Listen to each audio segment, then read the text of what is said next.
I've been saying for the last 3 weeks that the U.S. equity market had been very resilient to bad news.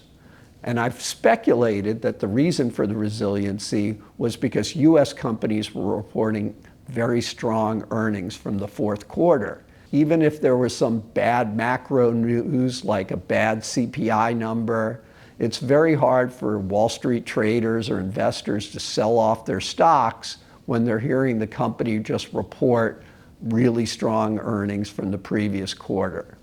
So that's the reason for the resiliency. Then I went on to speculate when the companies finish reporting earnings, when earnings season ends, if there was more bad news, that maybe the equity market would no longer be as resilient to that bad news. And last week I said, hey, if there's bad news, I think you could have a pullback in the market. I specifically used the word pullback, not correction, which is a move, decline of more than 10%. And I think I said last week, I think if we had some additional bad news, that maybe the market would pull back 6 or 7%. Well, since last week, we've had some pretty bad news, and the S&P 500 has dropped by 3.3%. And in fact, the S&P is now down a little bit year to date.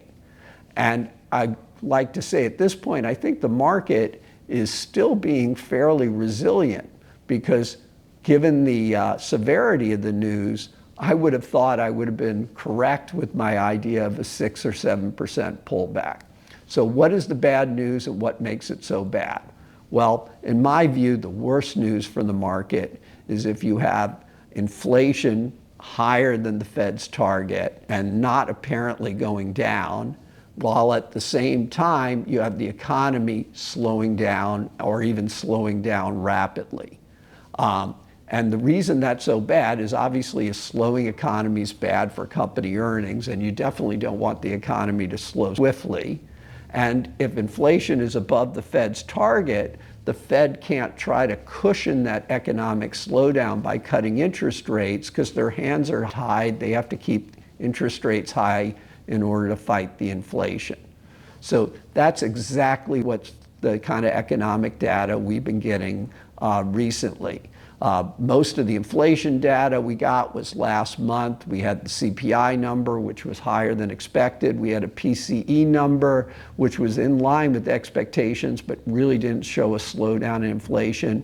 And even this week, we had PMI data. The prices paid component was quite elevated, which just is another sign that inflation just isn't going away. At the same time, that Atlanta Fed GDP Now calculator, last week it was showing that the US economy was growing in the first quarter at a 2.3% rate.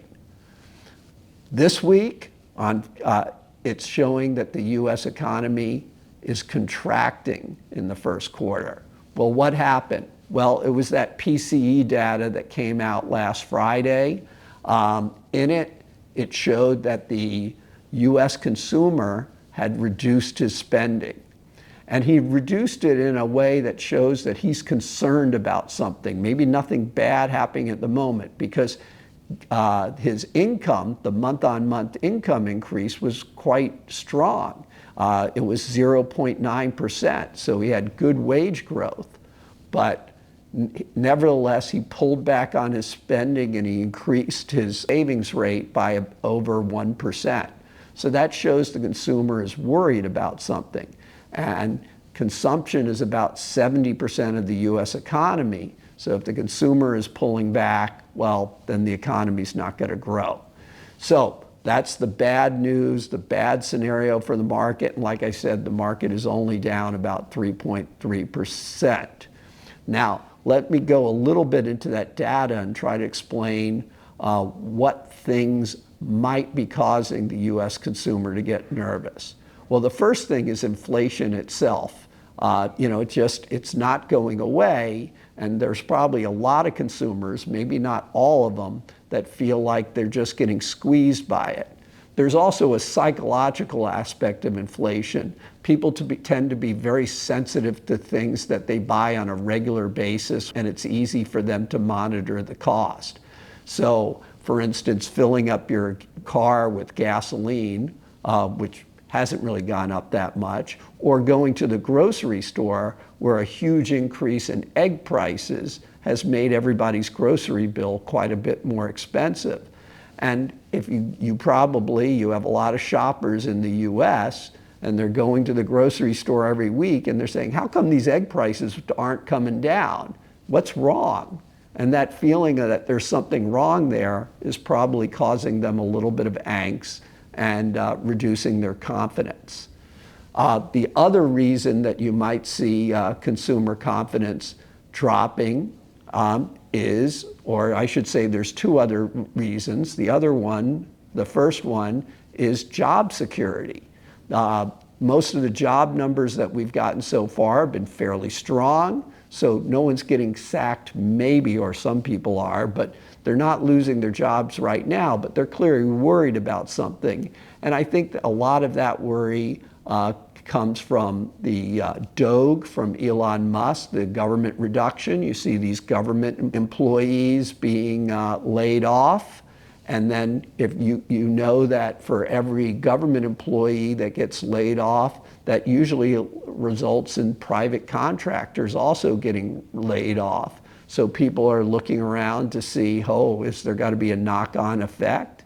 They also wonder if their own bosses will follow Elon Musk. They see Elon Musk fired a lot of people at Twitter. They see Elon Musk fired a lot of people in the government. Maybe their boss will decide to fire a lot of people. So this has created a little angst about people's jobs.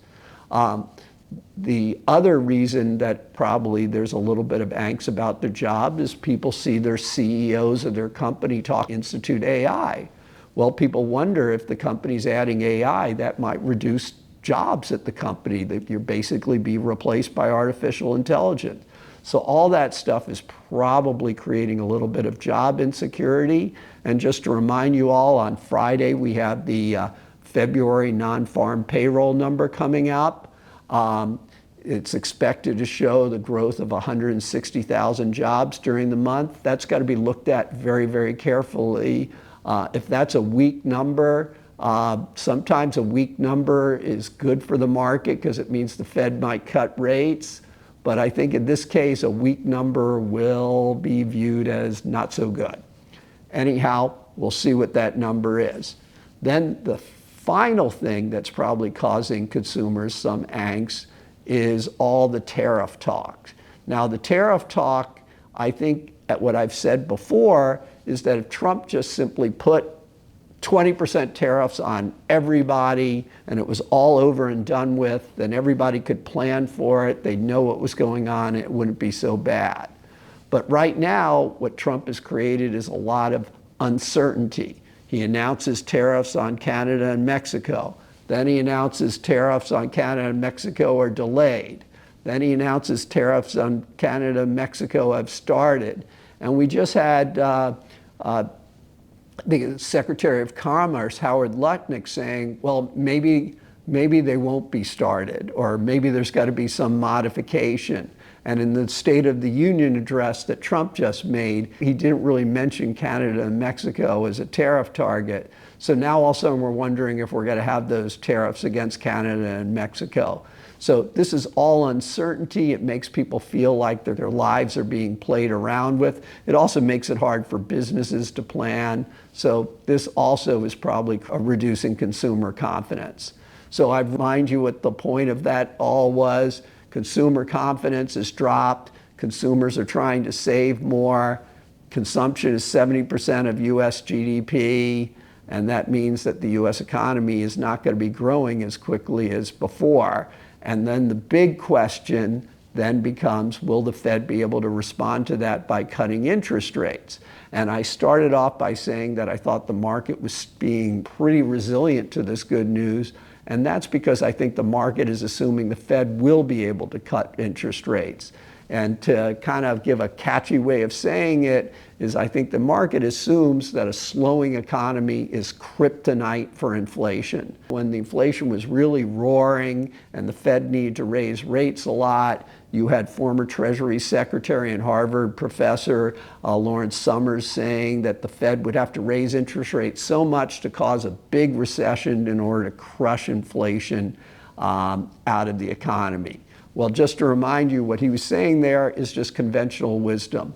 A recession kills inflation. The market is assuming that if the economy is slowing down, if inflation right now is running at 2.6% in the US, getting it down below 2% is got to be easy peasy if we have an economic slowdown, and the Fed will be able to cut interest rates. And that's why the market is being somewhat resilient.